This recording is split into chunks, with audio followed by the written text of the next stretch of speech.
राम मंदिर में एक बार फिर हुई हैरान करने वाली घटना। दोस्तों, यह घटना प्राण प्रतिष्ठा से पहले की है, जब चारों तरफ खुशी का माहौल था। वहीं एक ऐसी घटना राम मंदिर के गर्भगृह में हुई जिसे देखकर भारत सरकार के भी रोंगटे खड़े हो गए। राम मंदिर में जब मजदूर काम कर रहे थे, तभी अचानक मंदिर के गर्भगृह में एक भूकंप सा आता है, जिसके बाद सभी लोग डर से जाते हैं कि आखिर यह सब हो क्या रहा है। तभी मंदिर के गर्भगृह की एक दीवार गिरती है, जिसमें एक गुफा का रास्ता होता है।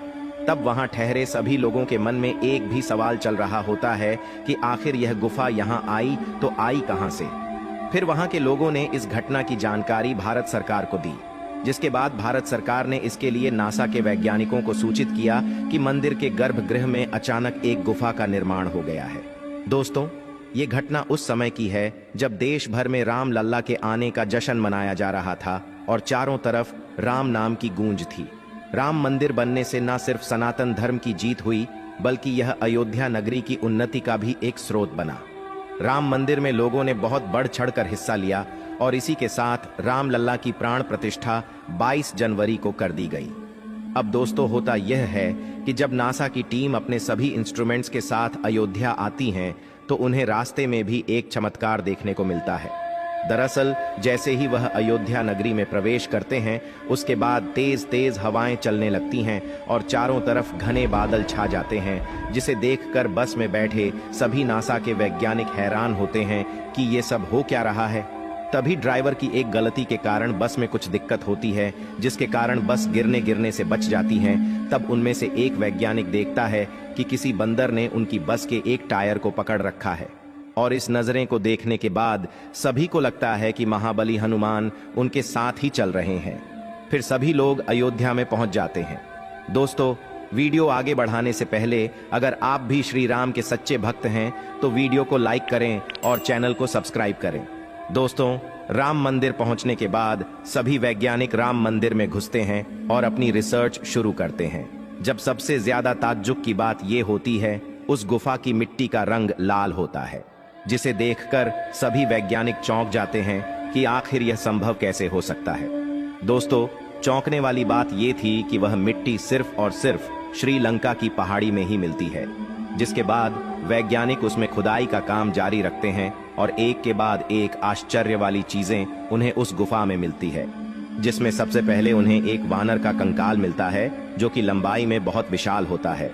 तब उस कंकाल की कार्बनिक रसायन से रिसर्च की जाती है, जिसके बाद ये पता चलता है कि वो कंकाल करीब 5000 वर्ष पुराना है, जिसे सुग्रीव का कंकाल बताया गया।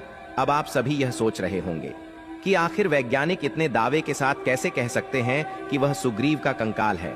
तो दोस्तों, आपकी जानकारी के लिए बता दें कि महाबली हनुमान चिरंजीवी हैं, जो कि समय के अंत तक इसी धरती पर प्रबल रहेंगे। अब एक सवाल और उठता है कि आखिर सुग्रीव का कंकाल इस गुफा में कहां से आया, क्योंकि जब प्रभु श्री राम ने जल समाधि ली, उस समय सभी लोग भी प्रभु श्री राम के साथ जाने के लिए कहते हैं और श्री राम सुग्रीव से कहते हैं कि आप अपना राजपाट संभालें, और अंत में सुग्रीव भी इसी सरयू नदी में जल समाधि ले लेते हैं। तो हो सकता है कि आंतरिक मार्ग से उनका कंकाल इस गुफा में आ गया हो। फिर दोस्तों, इसके बाद नासा टीम उस गुफा की ओर ज्यादा गहराई में जाती है, जहां उन्हें एक बहुत विशाल राम लल्ला की मूर्ति मिलती है, जो कि बिल्कुल हूबहू राम लल्ला से मिलती जुलती है। फिर उस मूर्ति को भी कार्बन विधि द्वारा देखा जाता है कि वह कितने वर्ष पुरानी है, जिसमें पता चलता है कि वह विक्रमादित्य के काल की हैं, जब राजा ने इस मंदिर का अपने राज में पुनः निर्माण करवाया था। दोस्तों, राम मंदिर प्राचीन काल से ही विवादित मुद्दा है, क्योंकि इस भूमि पर कई बार मंदिर निर्माण किया गया और फिर मुस्लिम पक्ष द्वारा तुड़वा दिया गया। लेकिन दोस्तों, ये मूर्ति इस गुफा में आई तो आई कहां से, इस बारे में कोई खास जानकारी नहीं मिलती।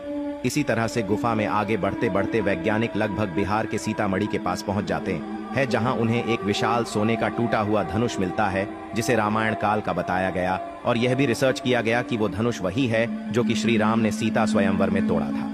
दोस्तों, यह धनुष बहुत ही विशालकाय था, जो कि बिल्कुल शुद्ध सोने से बना हुआ था। ये सभी इस बात का प्रमाण है कि रामायण कोई काल्पनिक कहानी नहीं है, बल्कि एक सच्ची घटना है, जो कि हमें समाज के आचरण के बारे में ज्ञान देती है। इसलिए यदि आपने अभी तक कमेंट में जय श्री राम नहीं लिखा है तो जल्दी लिखें। दोस्तों, इस गुफा में नासा वैज्ञानिक जितनी गहराई में जा रहे थे, तब सभी के मन में एक डर भी था कि कहीं ये गुफा बंद न हो जाए। लेकिन फिर भी प्रभु श्री राम का नाम लेते हुए सभी आगे बढ़ते जाते हैं और उन्हें पॉजिटिव एनर्जी देने के लिए एक बंदर भी उनके साथ आगे आगे चलता है, जो कि कहीं ना कहीं महाबली हनुमान का ही रूप था। दोस्तों, ये गुफा बहुत ही लंबी थी, जो कि अयोध्या को श्रीलंका से जोड़ती थी, जो कि सप्त चिरंजीवी रावण के भाई विभीषण ने बनवाई थी ताकि वह समय समय पर प्रभु से मिलने अयोध्या आ सके। और दोस्तों, अंत में जो हुआ उसे देखकर तो नासा टीम भी उनके आगे नतमस्तक हो गई, क्योंकि जब उस गुफा का अंतिम छोर आया था, वहां एक साधु तपस्या कर रहे थे, तो उन्हें देखकर सभी डर गए।